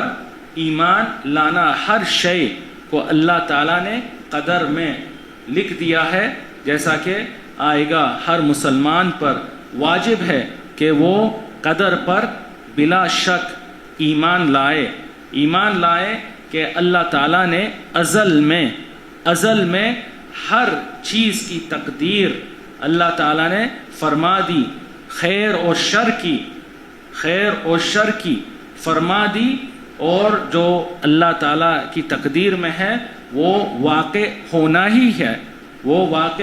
ہی ہے، اسے کوئی چیز نہیں روک سکتی، کوئی چیز اس کو نہیں ٹال سکتی، کوئی چیز اس کو پہلے نہیں لا سکتی، کوئی چیز اس کو آخر میں نہیں کر سکتی۔ اور ان اقدار میں سے بعض کی یہ مثال ہے، جو اقدار ہے اللہ تبارک و تعالیٰ کے، بعض کی یہ مثال کہ سعادہ اور شقاوہ، خوشی اور غم، یا صحہ والمرض، صحت یا مرض، صحت یا بیماری، الغنی والفقر، غنی یعنی خوشحالی رزق میں، یا فقر غربت، یہ سب اقدار کے امثلہ ہے، مثالیں ہیں جو تقدیر میں ہیں۔ الجو والشبع، جو بھوک ہے اور جو کھانے سے وہ فل ہے، یا الانجاب والعقم، اولاد جن کو ہے اور جن کو اولاد نہیں، اولاد جن کو ہے جن کو اولاد نہیں، السرقہ والامانہ، امانت، امان یا چوری، غارت وغیرہ، علم اور جہل، علم یا جہالت، الکذب والصدق، سچائی یا جھوٹ، السفر والاقامہ، سفر کرنا یا مقیم، خوف اور امن، یہ سارے اقدار کی مثالیں ہیں. یہ سب اللہ تعالیٰ کی تقدیر میں سے ہے، سب اللہ تعالیٰ کی تقدیر میں ہے. اور قدر پر ایمان لانا واجب ہے قرآن اور سنت کے دلائل سے، اور اس پر اجماع ہے ائمہ اہل حدیث کا، ائمہ اہل سنت والجماعت کا، ائمہ سلف صالحین کا. قدر پر ایمان لانا واجب ہے. اللہ تبارک و تعالیٰ نے جو لوگ قدر کو جھٹلاتے ہیں، ان کا انکار کرتے ہیں، ان کی قرآن میں اللہ تعالیٰ نے مذمت کی ہے. اللہ تعالیٰ نے فرمایا قرآن مجید میں یوم یسحبون فی النار علی وجوہہم ذوقوا مس سقر انا کل شیء خلقناہ بقدر، کہ اس دن ہم بعض لوگوں کو اپنے چہروں پر جہنم کی آگ میں ڈال دیں گے، اور وہ انہیں کہا جائے گا کہ یہ جہنم کی آگ کا مزہ چکھو، جہنم کی آگ کا مزہ چکھو. ہم نے ہر چیز کو ہم نے قدر کے ساتھ ہم نے پیدا کی ہے، ہر چیز کو ہم نے قدر کے ساتھ بنایا ہے. امام مسلم نے اپنی کتاب صحیح مسلم میں ابو ہریرہ رضی اللہ عنہ سے روایت کیا. وہ فرماتے ہیں کہ جاء مشرکو قریش یخاصمون رسول اللہ صلی اللہ علیہ وسلم فی القدر فنزلت یوم یسحبون فی النار علی وجوہہم، کہ مشرکین قریش کا ایک گروہ نبی کریم صلی اللہ علیہ وسلم کے پاس آیا، اور وہ قدر کے مسئلے کو لے کر، قدر پر ایمان کے مسئلے کو لے کر نبی کریم صلی اللہ علیہ وسلم سے بحث اور مناظرہ اور مباحثہ کرنے لگا. تو یہ سبب ہے کہ اللہ تعالیٰ نے یہ آیت نازل فرمائی جو ابھی تلاوت کی گئی ہے، کہ اس دن بعض لوگوں کو ان کے چہروں پر گھسیٹ کر جہنم کی آگ میں ڈالا جائے گا، اور انہیں کہا جائے گا جہنم کی آگ کو چکھو، ہم نے ہر چیز کو قدر کے ساتھ بنائی ہے، قدر کے ساتھ بنائی ہے. اس حدیث سے یہ علم ہوتا ہے کہ یہ آیت ان لوگوں کے مذمت اور رد میں نازل کی گئی جنہوں نے قدر کے متعلق انہوں نے شک اور شبہ کیا، اور نبی کریم صلی اللہ علیہ وسلم سے انہوں نے بحث اور مناظرہ کیا. قدر کی حجت قائم کرنے اور قدر کے اس بات میں اللہ تعالیٰ نے ان کی مذمت میں یہ آیت نازل فرمائی. جہاں تک احادیث کی بات ہے تو کثیر تعداد میں احادیث آئی ہیں جس میں قدر پر ایمان لانا واجب قرار دیا گیا ہے. ان میں سے ایک حدیث یہ عبداللہ بن عمر ابن العاص رضی اللہ عنہما کی ہے، جو نبی کریم صلی اللہ علیہ وسلم نے فرمایا لن یؤمن عبد حتی یؤمن بالقدر خیرہ و شرہ، کہ کوئی شخص جب تک ایمان نہیں لاتا، جب تک کہ وہ قدر پر ایمان نہیں لاتا، اس کا ایمان نہیں جب تک کہ وہ قدر پر ایمان نہیں لاتا، خیر اور شر دونوں کی تقدیر ہے، خیر اور شر. اسے امام احمد نے اپنی کتاب المسند میں، اور امام ابن ابی عاصم اپنی کتاب السنہ میں، اور امام الفریابی اپنی کتاب القدر میں حسن اسناد کے ساتھ روایت فرمایا. یہاں پر ایک فائدہ، یہ کتاب، یہ عظیم کتاب القدر امام الفریابی کی، یہ عظیم کتاب جو مطبوع ہے، موجود ہے، یہ اس باب میں نہایت ہی اہم مسند کتاب ہے، جس میں انہوں نے آیات اور احادیث اور آثار کو ذکر کیا ہے قدر کے اس بات میں. اور جو قدریہ ہے،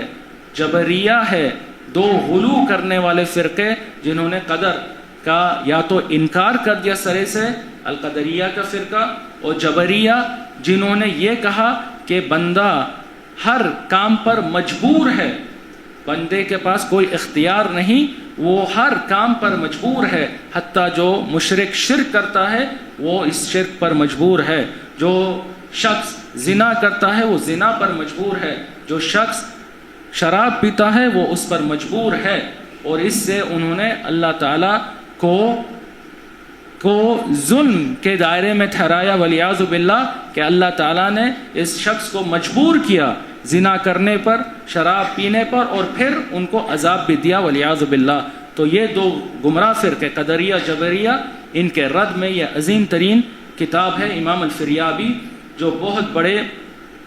محدث اور عالم دین گزرے ہیں۔ آپ 301 ہجری 301 ہجری میں فوت ہوئے، اور آپ نے نہایت ہی وسیع رحلہ فی طلب الحدیث انجام دیا۔ شرق اور غرب کے دور دراز علاقوں کو آپ نے سفر کیا، اور بڑے بڑے ائمہ سے آپ نے حدیث سنی، علم حاصل کیا، جیسا اسحاق ابن راہویہ اور ابو بکر بن ابی شیبہ اور علی ابن المدینی، ان جیسے بڑے اساتین سے آپ نے علم حاصل کیا، اور آپ کا یہ مقام اور مرتبت تھا۔ ایک واقعہ ہے، ابو حفص الزیات کہتے ہیں کہ لما ورد الفریابی الى بغداد استقبل بالطیارات والزبازب ووعد له الناس الى شارع المنال ليسمعوا منه فحضر من حضروا فقيل كانوا نحو 30,000 وكان المستملون 316 نفسا۔ کہ امام الفریابی اپنے اس رحلے میں جب وہ بغداد داخل ہوئے، مناسبت سے فریابی یہ نسبت ہے فریاب کی طرف جو بلخ کے گاؤں ارد گرد کے علاقوں میں سے ایک علاقہ ہے، بلخ، جو آج افغانستان کے ملک کا مشہور شہر ہے۔ تو یہ اس شہر فریاب کے رہنے والے تھے۔ تو جب وہ بغداد پہنچے، جو اس وقت دار حکومت تھا، عباسی خلافت کا مرکز تھا، دارالسلام عراق بغداد، تو ان کی شان میں، عزت میں اس طریقے سے استقبال کیا گیا کہ کثیر تعداد میں کشتیاں ان کے استقبال کے لیے سمندر میں نکلی، اور شارع المنار جو بغداد کی مشہور اس وقت کی سڑک تھی، اس میں علماء، طلبۃ العلم اور حدیث کے طالب علم کثیر تعداد میں جمع ہو گئے، اور حکام نے، بعض ذمہ داران نے اندازہ کیا کہ کتنے لوگ اس مجلس میں جمع ہوئے کہ امام الفریابی سے حدیث سنیں۔ تو اندازہ لگایا گیا کہ یہ 30,000 لوگ تھے، 30,000 لوگ اس ایک مجلس میں، اور ان کے جو مستملی تھے وہ 316 تھے، 316 ان کے مستملی تھے۔ مستملی کا معنی، محدثین کا یہ طریقہ تھا کہ جب علمی مجلس، سماع، تحدیث، حدیث کی روایت، املاء کی قائم کرتے تھے، اس دور میں یہ مائکروفونات وغیرہ کے وسائل نہیں تھے، تو ہر کچھ صفوف کے بعد ایک مستملی کا انتخاب کرتے تھے، جو اس شیخ اور اس محدث کا متمکن شاگرد ہوتا تھا۔ وہ شیخ کی بات سنتا، محفوظ کرتا، اور پھر پیچھے والوں کے صفوف تک سناتا، جو لوگ اس سے پیچھے ہوتے ان تک بلند آواز میں سناتا، پھر ان کے بعد کچھ صفوف بعد دوسرا مستملی ہوتا، اس کو یہ آواز پہنچتی، وہ حدیث محفوظ کرتا، پھر ان کے پیچھے والوں لوگوں کو سناتا، پھر تیسرا مستملی ہوتا، یعنی تاکہ آواز حلقے کے آخر تک پہنچ جائے۔ ایک حدیث کو روایت، ایک راوی حدثنا فلان، کہ فلان نے سے ہم نے یہ حدیث سنی ہے، رک جاتے، یہ مستملی پیچھے تک لہروں کی طرح یہ آواز پہنچاتے، پھر آگے پڑھتے۔ اس مجلس میں 316 مستملی تھے، یعنی اس سے مجلس کی حجم کا اندازہ ہوتا ہے کتنی عظیم مجلس تھی۔ 316 مستملی کی ضرورت پڑی۔ تو یہ کتاب، یہ عظیم کتاب القدر، اس باب میں مائع ناز بہترین بنیادی کتاب ہے جس کی طرف رجوع کرنا چاہیے۔ ایمان بالقدر، قدر پر ایمان کے 6 رکنوں میں سے ایک رکن ہے۔ ایمان 6 ارکان پر مبنی ہے جس کے بغیر ایمان نہیں۔ 6 ارکان پر ایمان لانا واجب ہے جس کے بغیر ایمان نہیں۔ ان میں سے ایک رکن قدر پر ایمان لانا ہے، جس کو حدیث جبریل میں ذکر کیا گیا۔ بعض احادیث کو علماء نے خاص نام دیا ان کی شہرت کی بنیاد پر، ان کی اہمیت کے بنیاد پر، ان میں سے ایک حدیث ہے حدیث جبریل اس نام سے مشہور ہے، اور یہ وہ پہلی حدیث ہے جسے امام مسلم نے اپنی کتاب الصحیح میں ذکر کیا۔ امام مسلم نے اپنی کتاب الصحیح کا اس عظیم حدیث سے افتتاح کیا۔ وہ کہتے ہیں اس حدیث میں عن یحییٰ ابن یعمر قال كان اول من قال في القدر بالبصرة معبد الجهني فانطلقت انا وحميد بن عبد الرحمن الحميري حاجين او المعتمرين فقلنا لو لقينا احدا من اصحاب رسول الله صلى الله عليه وسلم فسألناه عما يقول هؤلاء في القدر۔ کہ یحییٰ ابن یعمر فرماتے ہیں، اور وہ بصرہ کے رہنے والے تھے، عراق کا یہ شہر بصرہ تابعین میں سے تھے، فرماتے ہیں کہ ہمارے علاقے میں بصرہ کے شہر میں قدر کی انکار کرنے کی بدعت وجود میں آئی، قدر سے انکار کرنے کی بدعت وجود میں آئی، قدریہ کا وجود آیا، یہ گمراہ فرقہ، اور اس کا بانی، اس فرقے کا بانی جس نے پہلا قدر کا انکار کیا وہ معبد الجوہنی تھا۔ معبد الجوہنی، معبد ابن عبداللہ الجوہنی، یہ وہ پہلا شخص ہے جس نے قدر پر ایمان لانے سے انکار کیا، اور جیسا کہ یہ حدیث میں آئے گا یہ صحابہ کے دور میں زندہ تھا، اور اس نے یہ بدعت، یہ گمراہی کو نصارہ اور مجوس سے لیا۔ بصرہ کے جو بعض علاقوں میں نصارہ اور یہ مجوس مقیم تھے، ان سے اس نے یہ معبد الجوہنی نے یہ بدعت لی۔ اور جو مجوس ہے، مجوس دو الہ پر ایمان رکھتے ہیں، دو رب پر ایمان رکھتے ہیں۔ مجوس جو ہے وہ دو رب پر ایمان رکھتے ہیں، نور اور ظلمہ، نور روشنی اور اندھیرا۔ کہتے ہیں کہ نور نے ہر خیر کی تخلیق کی، نور سے ہر خیر پیدا ہوا، اور جو ظلمہ ہے، جو اندھیرا ہے، اس سے ہر شر پیدا ہوا۔ تو وہ دو الہ پر یہ مجوس ایمان رکھتے ہیں، اور نبی کریم صلی اللہ علیہ وسلم نے قدریہ کی مشابہت مجوس سے کی، جیسا کہ امام ابو داود نے اپنی کتاب سنن میں حسن اسناد کے ساتھ روایت کیا کہ نبی کریم عبداللہ بن عمر رضی اللہ عنہما فرماتے ہیں کہ نبی کریم صلی اللہ علیہ وسلم نے فرمایا القدریۃ مجوس هذه الامہ، کہ جو قدریہ ہے ایک ایسا فرقہ میرے بعد آئے گا، پیدا ہوگا۔ یہ غیب کا علم اللہ تعالیٰ نے نبی کریم صلی اللہ علیہ وسلم پر نازل فرمایا وحی کے ذریعے کہ آپ کے بعد ایک فرقہ پیدا ہوگا قدریہ کا، جو اس امت کے مجوس ہوں گے۔ ان مریضوا فلا تعودوہم وان ماتوا فلا تشہدوہم، یہ ان میں سے اگر کوئی مریض ہو جائے تو ان کی عیادت نہیں کرو، ان کی زیارت نہیں کرو، اور جو مر جائے تو ان کے جنازے میں شرکت نہیں کرو۔ مجوس کو قدریہ سے تشبیہ کی گئی، کیوں؟ قدریہ کو مجوس کے ساتھ تشبیہ دی گئی، کیوں؟ کیونکہ جیسا مجوس دو رب اور الہ پر ایمان رکھتے ہیں، اسی طریقے سے قدریہ کا عقیدہ ہے کہ وہ کہتے ہیں کہ خیر اللہ تعالیٰ سے ہے، خیر کی خلق اللہ تعالیٰ نے کیا ہے، مگر جو شر ہے وہ اللہ تعالیٰ نے نہیں پیدا کیا، جو شر ہے وہ غیر اللہ کی طرف منسوب کرتے ہیں، جیسا کہ تفصیل آئے گی۔ اور اس فرقے قدریہ کو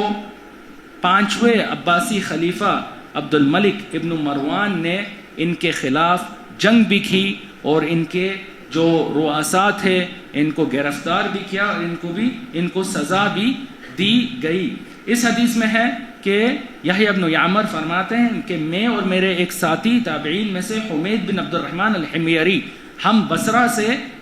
حج یا عمرے کی نیت سے نکلے حجاز کی طرف، کہ اگر ہم نبی کریم صلی اللہ علیہ وسلم کے کسی صحابی کو پائیں تو ان سے ہم اس مسئلے کے بارے میں سوال کریں گے۔ یہ گمراہ فرقہ قدریہ اور معبد الجہنی کے عقیدے کے متعلق سوال کریں گے تو وہ فرماتے ہیں کہ فوفق لنا عبداللہ ابن عمر ابن الخطاب داخلا المسجد فاكتنفته انا وصاحبي احدنا عن يمينه والاخر عن شماله فظننت ان صاحبي سيكل الكلام الي فقلت يا ابا عبد الرحمن انه قد ظهر قبلنا ناس يقرؤون القرآن ويتكفرون العلم وذكر من شانهم وانهم يزعمون لا قدر وان الامر انف. کہ وہ فرماتے ہیں کہ ہم جب مسجد نبوی پہنچے مدینہ تو اتفاق سے ہم نے دیکھا کہ عبداللہ ابن عمر ابن الخطاب رضی اللہ عنہما مسجد نبوی میں داخل ہو رہے تھے. تو ہم میں سے ایک ان کے دائیں طرف کھڑا ہو گیا اور ایک بائیں طرف کھڑا ہو گیا اور میں نے کہا کہ اے ابا عبد الرحمن, عبداللہ ابن عمر کی کنیت سے پکارا کہ اے ابا عبد الرحمن, ہمارے طرف بصرہ میں ایسے لوگ پیدا ہوئے ہیں جو قرآن تو پڑھتے ہیں اور وہ علم حاصل کرنے کا بھی دعویٰ کرتے ہیں, مگر وہ یہ دعویٰ کرتے کہ قدر کوئی چیز نہیں, قدر کا انکار کرتے ہیں. تو ان کے بارے میں کیا حکم ہے؟ آپ رضی اللہ عنہ نے فرمایا فَإِذَا لَقِيتَ أُولَئِكَ فَأَخْبِرْهُمْ أَنِّي بَرِيءٌ مِّنْهُمْ وَأَنَّهُمْ بُرَاءُ مِنِّي وَالَّذِي يَحْلِفُ بِهِ عبد الله بن عمر لو أن لأحدهم مثل أحد ذهبا فأنفقه ما قبل الله منه حتى يؤمن بالقدر. کہ انہیں لوٹ کر یہ سنا دو کہ میں عبداللہ ابن عمر ان سے بری ہوں اور وہ مجھ سے بری ہیں اور عبداللہ ابن عمر اس بات پر قسم کھاتا ہے کہ ان میں سے اگر کوئی احد پہاڑ کے برابر, مدینے کا سب سے بڑا پہاڑ, اگر اس کے برابر سونے کا وہ صدقہ خیرات بھی کریں تو اللہ تبارک و تعالیٰ ان سے یہ نہیں قبول کرے گا جب تک کہ وہ ایمان پر قدر نہ لائیں, اس کے بعد انہوں نے اپنے والد عمر بن الخطاب رضی اللہ عنہ سے مشہور حدیث جبریل روایت کی کہ نبی کریم صلی اللہ علیہ وسلم کے ساتھ صحابہ بیٹھے ہوئے تھے تو ایک شخص آیا جو سفید کپڑوں میں تھا, نہایت صاف ستھرے سفید کپڑوں میں, اور اس کے بال نہایت ہی کالے تھے. اس پر کوئی سفر کا بھی کوئی اثرات نہیں تھے کہ وہ مسافر ہے, اور ہم میں سے کوئی اسے جانتا بھی نہیں تھا. اس غریب حالت میں آیا اور نبی کریم صلی اللہ علیہ وسلم کے سامنے بیٹھ گیا, اپنے گھٹنے کو نبی کریم صلی اللہ علیہ وسلم کے گھٹنے سے ملا لیا اور اپنے ہاتھوں کو نبی کریم صلی اللہ علیہ وسلم کے پیروں پر رکھا. پھر کہا یا محمد اخبرنی عن الایمان, قال ان تؤمن باللہ وملائکتہ وکتبہ ورسلہ والیوم الآخر وتؤمن بالقدر خیرہ وشرہ. قال صدق. کہ اس نے کہا اے محمد صلی اللہ علیہ وسلم مجھے ایمان کے بارے میں بتلاؤ. تو آپ صلی اللہ علیہ وسلم نے ایمان کے یہ 6 ارکان کا ذکر کیا. ایمان یہ ہے کہ اللہ تعالیٰ پر ایمان لایا جائے, اللہ تعالیٰ کے ملائکہ فرشتوں پر ایمان لایا جائے, اللہ تعالیٰ کی کتب جو اللہ تعالیٰ نے کتابیں نازل کی ان پر ایمان لایا جائے, جو اللہ تعالیٰ کے رسول ہے جو اس کے پیغمبر ہیں ان پر ایمان لایا جائے, یوم آخرت قیامت کے دن پر ایمان لایا جائے, اور 6ٹی رکن ان تؤمن بالقدر خیرہ وشرہ, قدر پر ایمان لایا جائے, اس کے خیر اور شر پر. اس شخص نے جب یہ سنا کہا صدقتا, کہ اے محمد صلی اللہ علیہ وسلم آپ نے سچ فرمایا. پھر انہوں نے اسلام کے بارے میں پوچھا, احسان کے بارے میں پوچھا, اور پھر جب چلے گئے نبی کریم صلی اللہ علیہ وسلم نے فرمایا کہ ہوا جبریل اتاکم یعلمکم دینکم, کہ وہ جبریل علیہ السلام تھے, اللہ تعالیٰ نے ان کو اس صفت میں تمہارے پاس بھیجا کہ تم دین کے یہ اہم بنیادی مسائل کا علم حاصل کر سکو. یہ سوالات و جوابات کے ذریعے, اور اسی پر انشاءاللہ درس کا اختتام کرتے ہیں, اور کل کی مجلس میں باذن اللہ ملاقات ہوگی. واللہ تعالی علم, وصلی اللہ وسلم علی نبینا محمد وعلی آلہ وصحبہ وسلم تسلیما کثیرا. وذكر فإن الذكرى تنفع المؤمنين وما خلقت الجن والإنس إلا ليعبدون.